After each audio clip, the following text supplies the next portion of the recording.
How to redeem Steam gift card.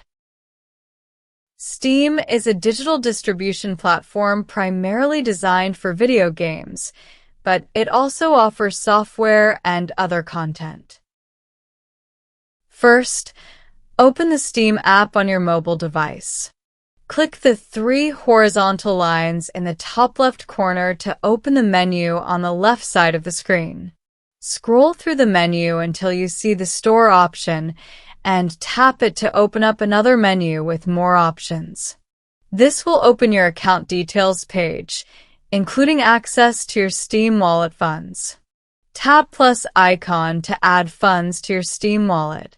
Tap Redeem a Steam gift card or wallet code. Following the link takes you to a page where you'll be able to enter your wallet code.